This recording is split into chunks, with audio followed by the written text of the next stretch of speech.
it is good to see all of your smiling faces here today on Sunday morning.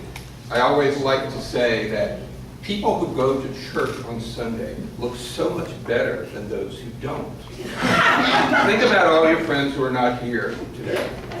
They're still in bed, worshiping in the Church of St. Mattress, you might say. They're probably asleep, they're drooling, they're not looking good at all. You, however, all look very good, and I am so pleased to see all of you here today. We have a special program for you. We are going to be talking about life and how to live it. That's not the title of the program, but I always think that everything that we do, everything we talk about in this center has something to do with life.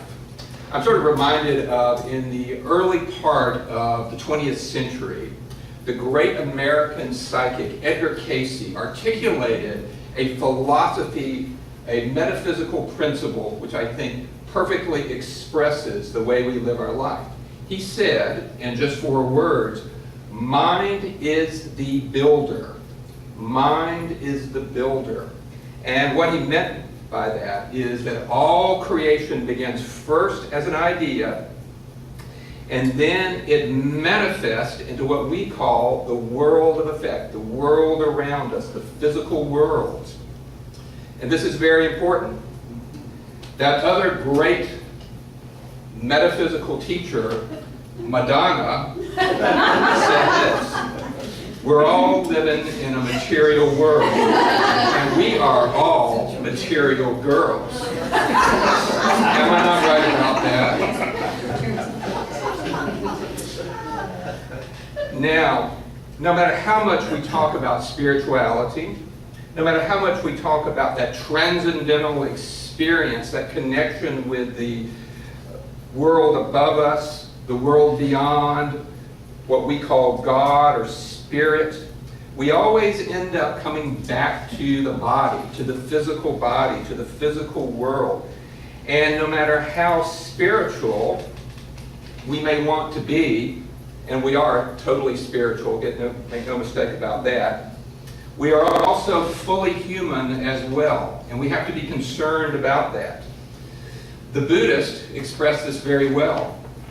There's a Buddhist principle which goes something like this: before enlightenment, you chop wood and you tote water. After enlightenment, you chop wood and you tote water. So again, we know that even as we express the spiritual, we also express it in a physical form. And there is, I think, from my perspective, a very good reason for that. We are expressing God in the world around us.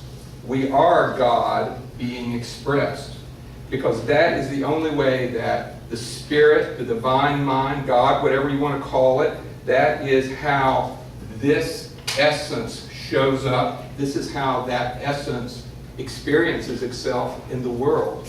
We are God showing up. We are God experiencing its own creation. So we can't forget about that. And that's why we need to show up. And that is why we need to be concerned about how we show up. Now, it's difficult, but it's certainly worth focusing on. Because if you are going to show up in the world, you really want to do a good job of it. You don't want to do a bad job of it. Woody Allen once said, 80% of all success is just showing up. And if you want to be a resounding success, to get that other 20%, show up dressed to play. And so it's worth considering how you show up and how you show up dressed. It's always usually a good idea to show up dressed, except in certain circumstances. That also reminds me of another comment by Woody Allen, who said that people often ask me, is sex dirty? And I always say, only if you do it right. So it's worth considering how we show up. And that's what we're going to be talking about today. The 4 practitioners are going to be talking about what we call the 4 pillars of life and how you can know healing and wholeness through each one of them. Barley is going to talk about relationships. She's coming up first. Brittany is going to be talking about money. She'll follow her. And Susan is going to be talking about health. And then I'll come back, and I know you can hardly wait for this, and I'll be talking about career. These are the 4 aspects of our life. This is the 4 ways in which we express our life, and I think it's worth considering how you do that. And so, to get us started, Barley.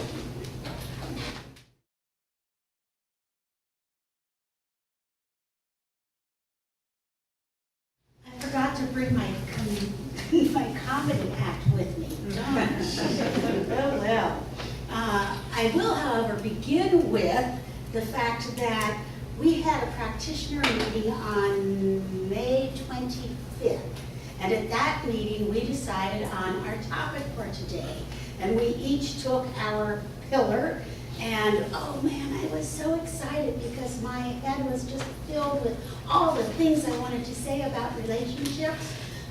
That's the day then that Dennis collapsed, and I ended up taking him by ambulance to the hospital. And there he spent 18 days and came home, and then went back and spent another 4 days. I got no clue what I was going to say today. I mean, I have no idea what I was excited about or what I was going to tell you. So that's okay. I started over last night at about midnight. Okay. 2 caveats before I actually get started. The first one, what is relationship? And according to an online dictionary, it is a connection, association, or involvement. An emotional or other connection between people. Good to know what it is I'm talking about, relationships. The second piece of that I do firmly believe, and think that you also believe it, is that the title here is Healing Through Revelation. But healing is revelation. It's not even necessarily through revelation. Healing is revelation. Healing is revealing truth. So as our practitioner students have studied and know, there is nothing to heal, only truth to be revealed. So belief in truth always uncovers healing. So here we go. Things about relationships and why they're such a great area for healing. They have a great way to practice healing, revelation of truth. Our deepest issues tend to arise when we are in close relationship. They are one of the most powerful healing forces in the world. We have the ability to look out, know someone, connect with someone, and move forward from there in all kinds of healing directions. Before I get into some of my own specifics, I wanted to tell you why relationships are such a possibility for healing. Because relationship is a spiritual path. It requires the skills and abilities to do things like listen, to pay attention, to respond adequately and appropriately. It is a way of having love and empathy. It's also a way to deepen our humility, patience, and surrender to something greater than we are. So relationships are a great arena, playing field, arena for healing. It is said that relationships are an amazing spiritual practice arena. They give us the opportunity to practice accepting the past and forgiving ourselves and others. I think we all do that. They're a great opportunity for living authentically, in integrity.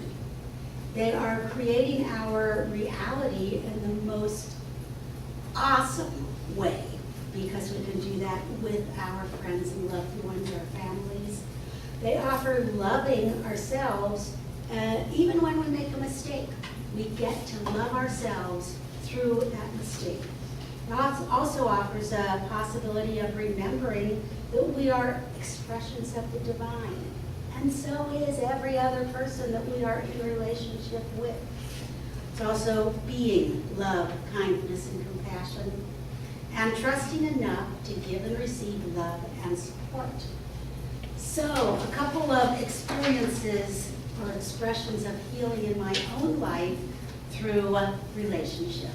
And of course, the big topic, the main story in my life lately, last month, is Dennis.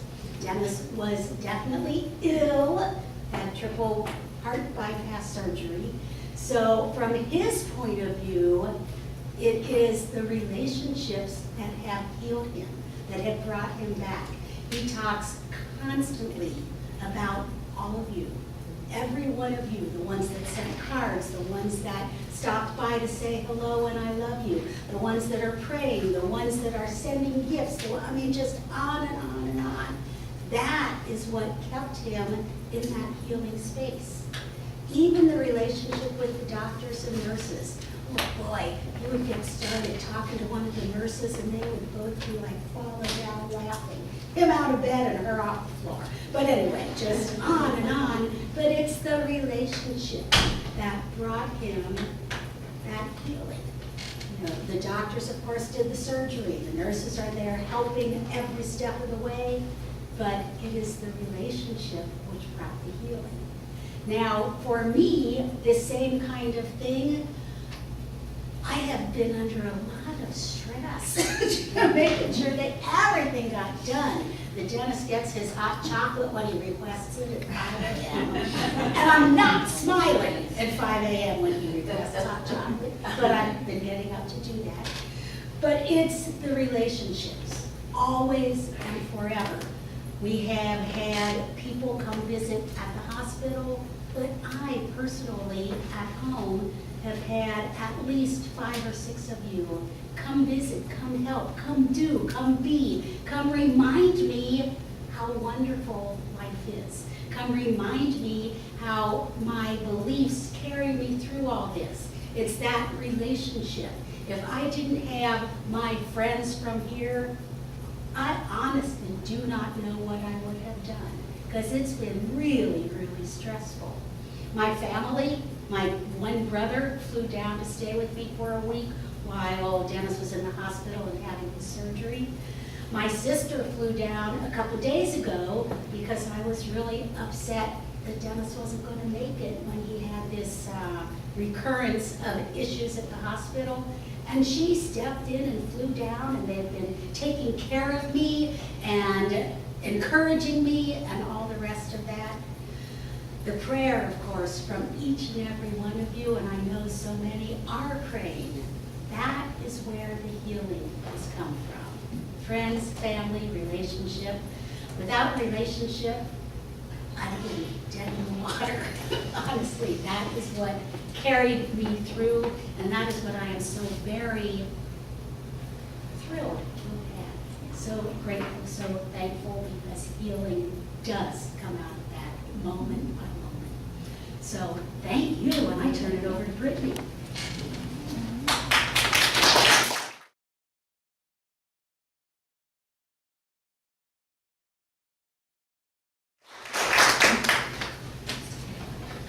Thank you, Barley. I heard a rumor that sometimes you can't hear me. There, can you hear me? Yes. All right, good morning. Good morning. I am going to talk about the financial pillar and prosperity. So money, abundance, so forth, all that juicy goodness. But I want to focus on one time. There are so many times and places where God has shown up for me in this area. But I want to talk about one, and that's the closing of my business. In my late 20s, and I'll bet you guys didn't know this, I worked for GTE in Tampa. And then it became Verizon, and later I transferred to Verizon Wireless. And in regards to money, I was doing fantastic. I was debt-free. I bought my first home. I had money going into retirement. But what was really confusing to me during that time period is I was unhappy. I set my life up in the way that I thought was expected of me. I had a great job, I had great benefits, I had a house with the white picket fence. I mean, isn't that the American dream? So why wasn't I happy? In science of mind, we call this feeling divine discontent. On a soul level, I was being called to something different. I didn't have that language, and I wasn't in this teaching at that time, but that's what was going on. I sat with that feeling for a while, and eventually, I got a really strong urge to quit my job. Now, when I finally did that, the people around me were confused. Why? Why would you leave a great job with great benefits, especially without a plan in place? I honestly had no idea what my next steps were. I sold my house, I sold my car, I sold all my earthly belongings, and I moved to Puerto Rico to live and work at the Ann Wigmore Natural Health Institute. The Institute teaches how to heal your body and your mind through plant-based raw and living foods, but they also teach modalities, massage, colon hydrotherapy, wheatgrass juice. Now, I won't tell you all of the places that you could put wheatgrass juice, but I will tell you that it will rock your world. Over my time at the Institute, I became certified in colon hydrotherapy. So I taught classes, I gave colonics, and I managed their bookstore. In 2007, I headed back to the States. I moved to the Portland area of Oregon. And I, with great excitement, opened my very own business. It was called Inside Out Portland, and I offered colonics and massage. And because I was fully committed, all in, I mean, every fiber of my body radiated passion, I did really well. My practice grew. I even changed locations at one time. However, what I learned, when you are a solo business owner, there is only so many things that you can do in a 24-hour period. While I loved, and I really mean loved, my work one-on-one with clients, I hated, and that's a strong word for me, the behind-the-scenes stuff. Paperwork, taxes, bookkeeping, ordering, there were so many things. So I don't know the exact moment, but somewhere in like year 4 or 5, my excitement had vanished, and burnout was my new normal. And about this same time, because this is how it works, I found a new church. It was called New Thought Center for Spiritual Living. And it was not like any church I had ever encountered. And I knew that I was home. We fast forward just a few more years. Not only was I a congregant and a member at New Thought Center, but I was in practitioner training. Because, you know, that's how it works. I started taking a class, and then I took another class. And before I knew it, I was renewed. There was such a passion within my heart that I knew that I was on a new path. But what was really interesting is in practitioner 1, in year 1, every single time I sat into silence and meditated, Spirit urged me to close my business. Now, I was so freaked out by that information that I wasn't going to meditate anymore. But here's where we get to the juicy part. The God showing up part. I was really proud that my business had thrived. Statistically, most businesses fail within the first 5 years. And not only did I make it past year 5, I was in year 8. And I was so proud. My ego was so proud. My self-worth, my feelings of everything that was made me was wrapped up in the success of my business. And the idea of closing it scared the heck out of me. But remember when I said that I lost my excitement around year 4 or 5? Yeah, that was severely evident in my bottom line. And the truth was that my business was no longer supporting me. It hadn't for a while, and I was in debt. While closing was not my favorite choice, I trust that when Spirit nudges me in a particular direction, that what I need shows up. However, because my feelings were so wrapped up in the business at that time and in that space, I really felt like a failure. And because I was still in need of more healing work on myself, I really was concerned about what other people would think. But you see, God knew. God knew it was time for me to do something different. God knew that I would grow and heal and stretch in ways that were only possible through that exact experience. There's no other way that the information would have gotten up here for me. So on the money side, it took 4 years to clear the debt from my business. And I actually am still working on the personal debt as a result of owning the business. But what I know about debt is that it only has power when you don't have a plan in place to honor it. I ignored it for a time, at least I tried to ignore it for a time. And there were very unpleasant consequences to that choice. Today there's a plan in place, and I'm working the plan. So there were lots of spiritual truths that came out for me during that time, but here's my top 3. The first one is that I am holy, I'm holy too, but I'm worthy and whole as is. And so are you. My self-worth is inherent. There is nothing that I have to do to earn it. So my job title doesn't change my worth. My bank account doesn't change my worth. Your opinion of me doesn't change my worth. Number 2, resources follow commitment.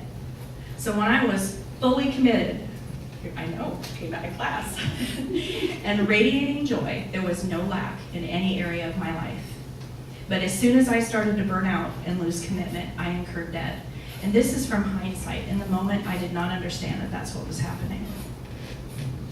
And lastly, this one may not be a spiritual truth, but it's certainly a truth that was revealed to me. My growth is dependent on me acting on what my soul is calling forth. No one can force me to grow, to heal, to let go, to grieve. You can't force me to do anything. I'm a choice, and I can say, no, I'm not ready at this time. However, when I say yes, that's when things get juicy. I'd like to close with a quote by Ernest Holmes. I shall keep the promise that I have made to myself. I shall never again tell myself that I am poor, sick, weak, or unhappy.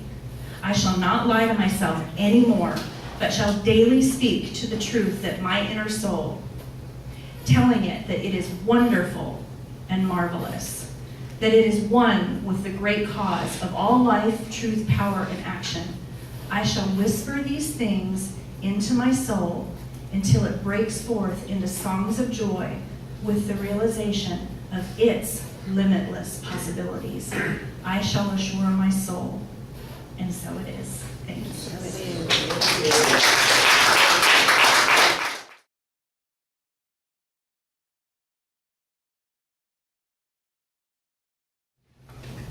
I'm enjoying this. I hope you all are too. Very good. The area that I'm going to speak about today has been the area of greatest challenge for me since I've been a practitioner, and that's the area of health. And about 10 or 12 years ago, probably 12 years ago, I had been plagued with chronic diverticulitis. And when it happened, my first symptom was 103 fever, and by that time I was really, really sick. And I was working as a chaplain at hospice, so I had in my mind the ego that Brittany talked about, that I was doing God's work. So why was I still getting sick? And I had an attack, and I was having trouble believing that I was whole, perfect, and complete. And I was having trouble treating for myself, laying in bed saying, I am pain-free, when actually I was really in pain and really miserable. And I got mad at God. Why was this happening? This shouldn't be happening to me. I'm miserable. And I just kept going on and on with poor me, and I felt like my body was at war. And I knew that this was not a healing place, that I needed to heal. I knew that my body would heal, but not with this war going on, all this anger that I had going on. And so one day I had just had it. I was over it, and I sent out an email to a group of women that I'm friends with. They had all been licensed practitioners, either in my class or the class afterwards. And I don't know exactly what the email said, but I was through with God. I was mad. I couldn't pray anymore. all my anger poured out in this email, and I said, would you all please pray for me because I'm done. And they were very loving. They called, they consoled me. A few wrote long treatments for me to read for myself. And one sent me back an email that was one line, and it said, have you forgotten that you are so much more than your physical body? And I had. I had forgotten that there was a part of me that was whole, perfect, and complete. And it was just in that simple question and that realization, when we talk about a revelation, that was a revelation to remind me what I knew was the truth. And from that point on, I was able to lay in bed and let my physical body be sick, because the truth was it was sick. And I would lay my spiritual body right next to it and feel complete peace. And from that point on, I knew that I was healing of this particular episode. So that was really important for me to remember always, that regardless of what's going on in my physical life, there is a part of me that is whole, that I am more than my physical experience. The second time was after, the second revelation that I want to talk about was after my gastro doctor had told me, you need to see a surgeon. Well, I didn't want surgery. But I had been so sick so many times, so I went to see the surgeon, and I hated him. I didn't like his bedside manner. I didn't like his staff. I didn't like his attitude. And I had been given the name of two surgeons who did this surgery really often, and they were the best. So I called the other one, and he didn't take my insurance. So I felt like I was stuck with this one surgeon, and I went back to my gastro doctor and said, I hate him. And he said, well, I can give you other perfectly competent surgeons, but they're not as experienced as he is in this particular area. So I scheduled the surgery, and it turned out he worked at two hospitals, and the good hospital was fighting with my insurance company, Aetna, and they wouldn't take me as a patient. So I had to go to this small regional hospital that I thought had a bad reputation. And as I proceeded through this, everything seemed to be going wrong. Everything seemed out of my control. Everything was going wrong. I was miserable. I had a whole list of things that were going wrong. And I went to a spiritual guide of mine, and I'm saying, everything is awful. And I told my story of all the things that weren't going my way. And she simply sat there and said, wow, that does sound pretty bad. And she said, would you like to tell God that? I'll just sit quietly and you can talk to God. So I sat there, and in my head, I started out, God, everything is horrible in my life, you know. And I started telling God this story, and I absolutely heard God say, the revelation was, Susan, don't you know you're okay?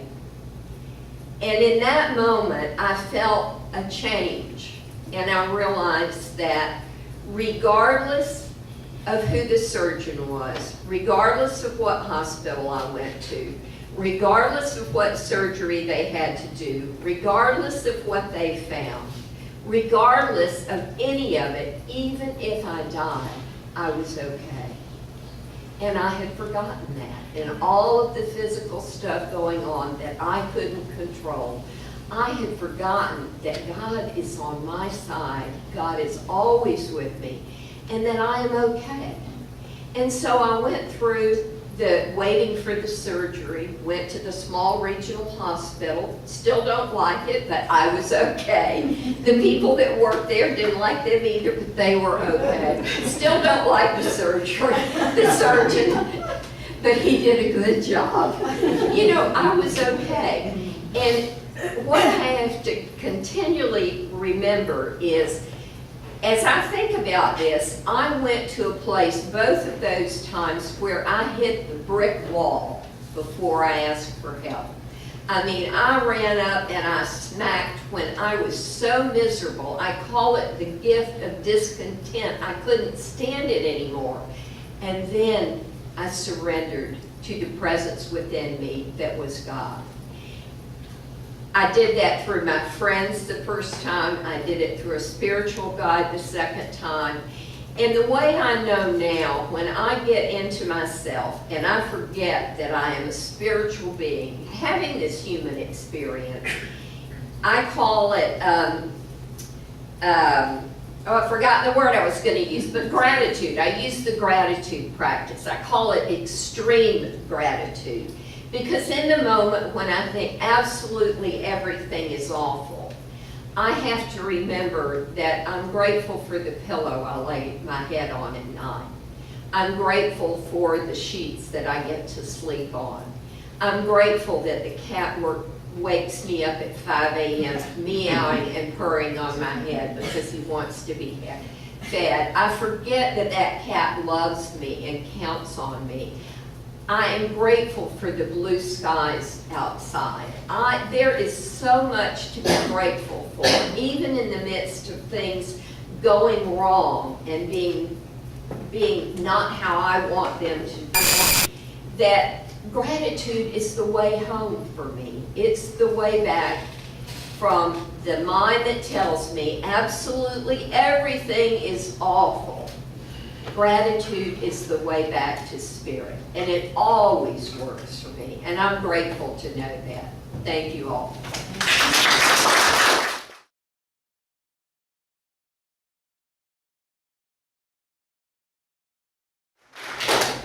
Thank you, Susan.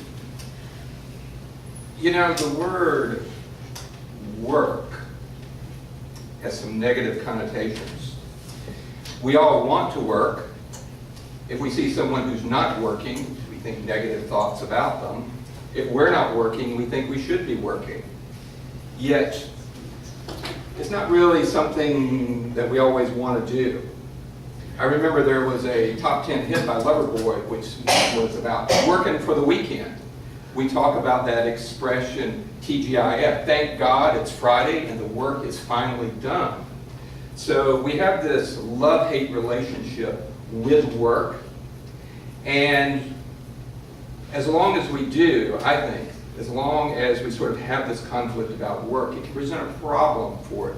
It can create this pillar out of these 4 pillars that you've heard about that can be a little bit shaky.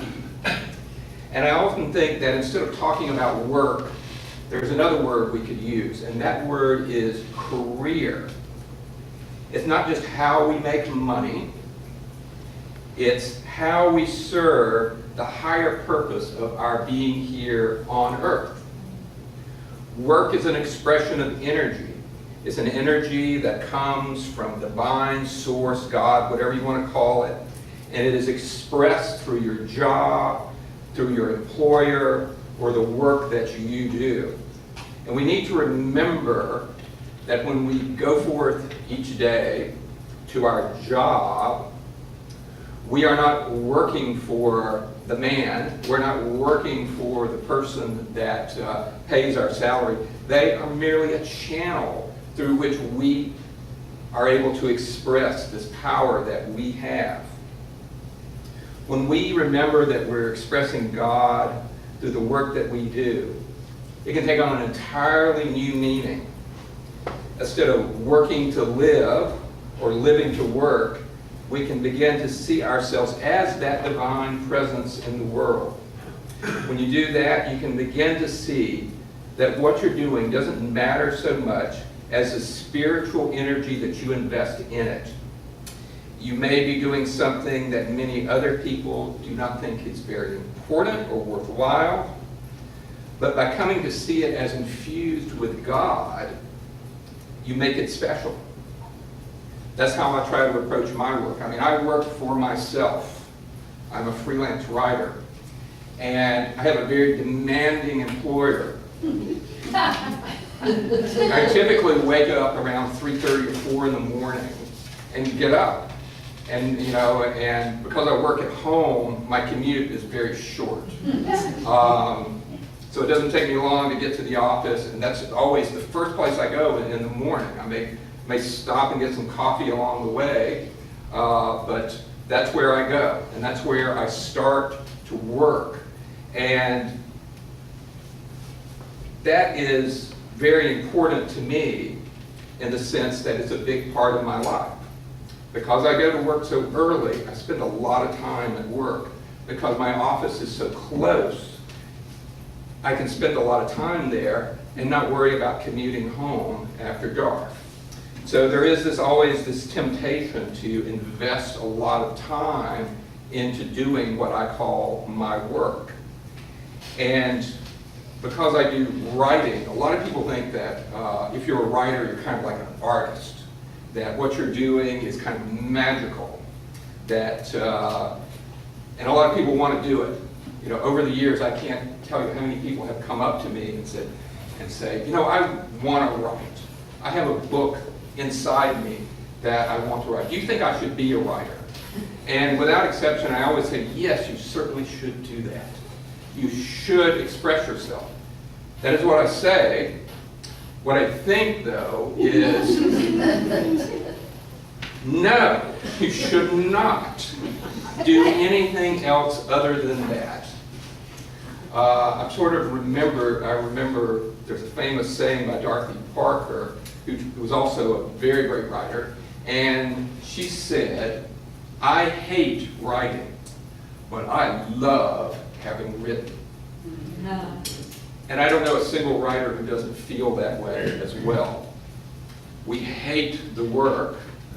It can be very challenging, or certain parts of it. Usually it's actually, I tell you what, the hardest part of writing is writing. Every other part of it is great. If it were not for the writing, I would love every part of it. But because writing, the actual writing, is the only thing I get paid for, I have to do that too. Now, I will confess, though, that writing is my passion. I love certain parts of it. I even actually love the writing part. There are occasions when God seems to come forth when I'm writing. I start to work, the words flow, and before I know it, I'm done. And I say, well, Dorothy wasn't right about that. I did love that part of my work. And I think part of that, when that happens, is when I really do begin to see myself as expressing God. When I give up the need to do what I think I should do, and I turn it over to Spirit and let Spirit flow. And when you do that, in whatever work you're doing, I think you will love it as well. But you still have to be willing to endure those parts of writing or any kind of work that are not so good.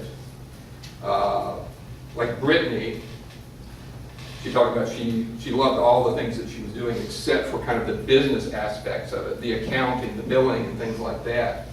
And when you're a freelance writer, when you work for yourself, you are literally the world's smallest company. There's just you, and you do everything.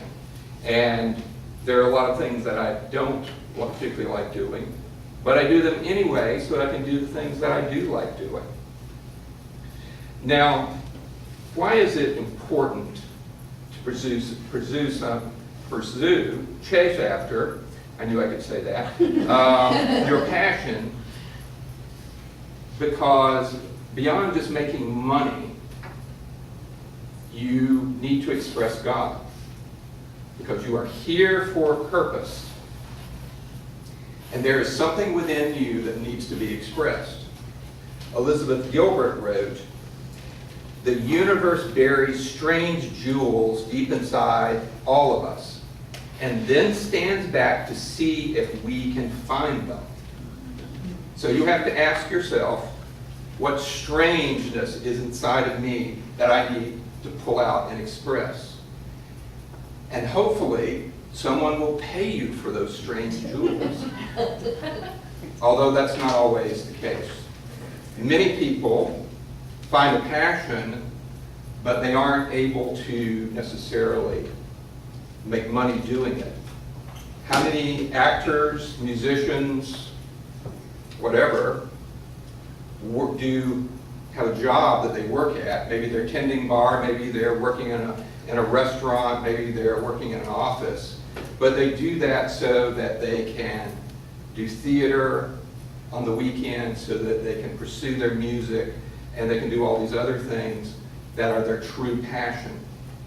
Because when you're doing your true passion, even if you have another job, that's just one thing that you have to endure, that you have to accept in order to do this other thing which God intends you to do. Now you can't ignore that. You can say, that strange jewel within me, I am perfectly willing to let it stay buried. And you can go on and you can do other things. You can become an accountant. You can run for political office. You know, something like that. This sounds undesirable. And and you might be perfectly content with that. But there will come a certain point in your life when that jewel, that strangeness inside of you, will remind you that it wants to get out. And hopefully before you make your own transition, you will let it come forth.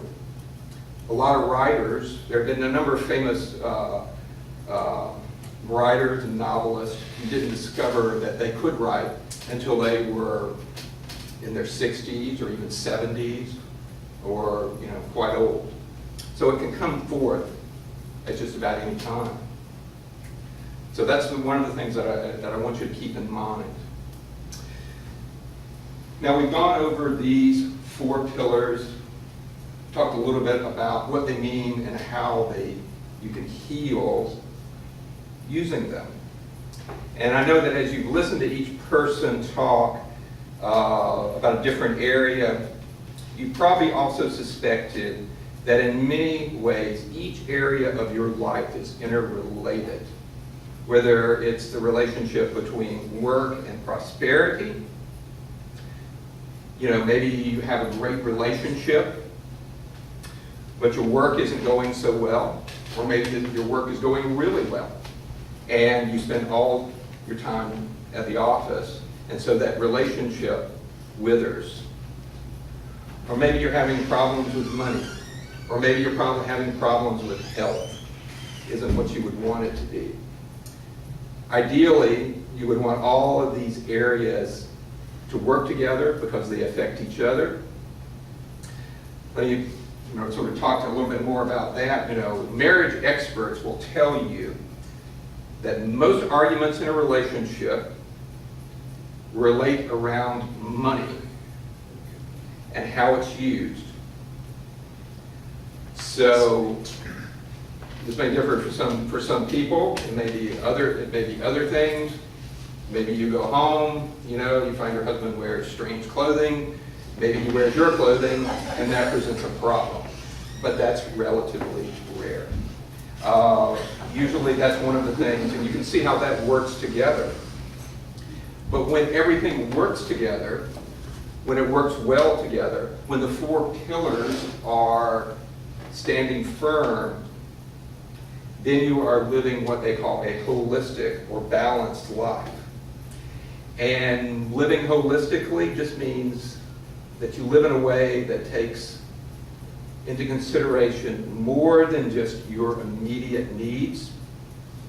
And we become aware of how our individual actions affect each area of our life and the effect that those actions have on the world around us. It's in those areas that you can begin to heal anything that's wrong with you, with your ideas, and how you're showing up in the world. Because ultimately, every problem we have is an idea. I was talking to someone about how when things seem to be going really difficult in my own life, I feel everything pressing down, and I think, gosh, I'd just like to quit. I want to quit whatever I'm doing. I'm going to walk out. But then a little bit of time goes by, whatever it is resolved, and I think, I don't know why I even thought that. Everything was fine. Basically, what I just did was outweighed the problem, you know, and sometimes that's all you need to do. Now, I also want to say that, you know, from our perspective, from this teaching, the basis of mental healing is to create a consciousness or a system of beliefs that is strong enough to change conditions. That is basically what we talk about when we talk about spiritual mind treatment, when we talk about mental healing. You create within yourself, within the mind that is the builder that Edgar Casey talked about, and then you express that through your life in whatever area you need to. We know that this works in many different ways. It works with your work, it works with your finances, it works with your body, it works with everything. You know, there's been a lot of research, for example, on the mind-body connection and how the mind can heal the body. So we know that that is a real thing. But we also know that healing is a process. And we know that everything that shows up in our life, it's not always solely a matter of our thoughts, you know. The biochemical reactions in your mind make it difficult for you to formulate the right thoughts that you need to heal. And in order to form the thoughts, maybe you'll need some help from other areas. But that's all right. You do whatever you need to do to focus and to make all those 4 areas work for you. Thank you.